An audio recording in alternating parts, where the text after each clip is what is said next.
லட்சக்கணக்கில செலவு பண்ணி கார் வாங்குறோம். பட் கார் இருந்தா கண்டிப்பா இந்த பொருள்லாம் இருக்கணுன்ற தேவையான ஐட்டம்ஸ வாங்குறதுக்கு நம்ம மறந்துடுறோம். நாளைக்கு காலைல ஒய்ஃப 3 ட்ரைமெஸ்டர் அல்ட்ராசவுண்ட் ஸ்கேனுக்கு கூட்டிட்டு போணும். ரொம்பவே இம்பார்ட்டன்ட்டான ஸ்கேனு. நல்ல வேளை முந்தின நாள் சாயந்திரமே நான் பார்த்தேன் கார் டயர் பஞ்சரா இருந்துச்சு. என்னைக்காச்சும் ஒரு நாள் தேவைப்படும்னு சேஃப்டிக்காக வாங்கி வச்சிருந்த பஞ்சர் கிட்ட வச்சு தான் நான் பஞ்சர் போட போறேன். ஏன்னா எந்த பஞ்சர் ஷாப்பும் இப்போ ஓப்பன்ல இல்ல. வீக்கெண்டுங்கிறனால கால் பண்ணா யாருமே எடுக்கல ஃபோன. நான் இதுக்கு முன்னாடி பஞ்சர் போட்டதே கிடையாது. அண்ட் ஹாஸ்பிட்டல் வீட்ல இருந்து 35 கிலோமீட்டர். 8 மாசம் பிரெக்னன்சில அவ்ளோ லாங் வந்து நம்ம கேப்ல போறது கஷ்டம் தான். ஸோ எப்படியாச்சும் பஞ்சர் போட்டுறணும்னு யூடியூப் வீடியோஸ்லாம் பார்த்து ரொம்ப கஷ்டப்பட்டு போட ட்ரை பண்ணேன். ஆனா செம்ம ஹார்டா இருந்துச்சுங்க. உள்ள அமுக்கவே முடியல. அப்பதான் யோசிச்சேன் 4 வருஷம் காலேஜ்ல மெக்கானிக்கல் இன்ஜினியரிங் படிச்சு ஒரு பஞ்சர் கூட நமக்கு போட தெரியலையேன்னு. ஃபைனலா எப்படியோ கஷ்டப்பட்டு நான் பஞ்சர் போட்டுட்டேன்.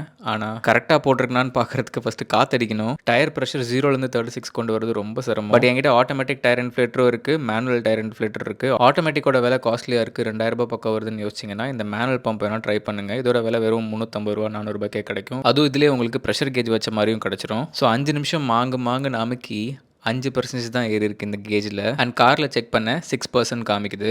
மறுபடியும் அடிஷ்னலாக ஒரு 5 to 6 மினிட்ஸ் கை கால்னு மாற்றி பம்ப் பண்ணேன். ஸோ ஆஃப்டர் 10 to 12 மினிட்ஸ் 12% ஏறி இருக்கு. ஸோ ஒரு நிமிஷத்துக்கு 1 PSA தான் ஏறுது. அது கொஞ்சம் டைம் எடுத்துக்கிறதுனால நான் இந்த எலக்ட்ரிக் பம்ப் வந்து யூஸ் பண்ணேன். இது சார்ஜ் மட்டும் ஃபுல்லாக போட்டால் போதும். 35ல செட் பண்ணிவிட்டு நான் வந்து ஆன் பண்ணிட்டேன். இப்போ பார்த்தீங்கன்னா ஒரு 5 மினிட்ஸில் கார் டயர் அப்படியே ஃபுல் ஆயிடுச்சு. அண்ட் ரொம்ப நாளாக சார்ஜ் போடவே இல்லை. பேட்டரியும் டவுன் ஆயிடுச்சு. அண்ட் இப்போ கார் டயர் ப்ரெஷரும் பார்த்தீங்கன்னா கரெக்டாக 36 வந்துருச்சு. அண்ட் பஞ்சருமே பக்காவாக போட்டிருக்கேன். காற்று லீக் ஆகல. ஸோ லட்சக்கணக்கில் செலவு பண்ணி கார் வாங்கும்போது இந்த மாதிரி ஒரு 100-150 ரூபா கொடுத்து பஞ்சர் கிட் வாங்கி வச்சுக்கோங்க. அண்ட் டயர் இன்ஃப்ளேட்டர் மஸ்ட்டுங்க. கண்டிப்பாக வாங்கி வச்சுக்கோங்க. ரொம்ப யூஸ்ஃபுல்லாக இருக்கும். காஸ்ட்லியாக இருக்குன்னு ஃபீல் பண்ணிங்கன்னா ஆட்டோமேட்டிக் இந்த மாதிரி மேனுவல் பம்ப் வாங்கி வச்சுக்கோங்க. உங்களுக்கு ப்ரெஷர் கேஜோட கிடச்சிரும். அண்ட் ஃபைனலி நான் ஒரு மெக்கானிக்கல் இன்ஜினியரிங்கிறத ப்ரூவ் பண்ணிட்டேன். நீங்கள் என்ன கோர்ஸ் படிக்கிறீங்க அப்படிங்கிறத கமெண்ட்டில் சொல்லுங்கள்.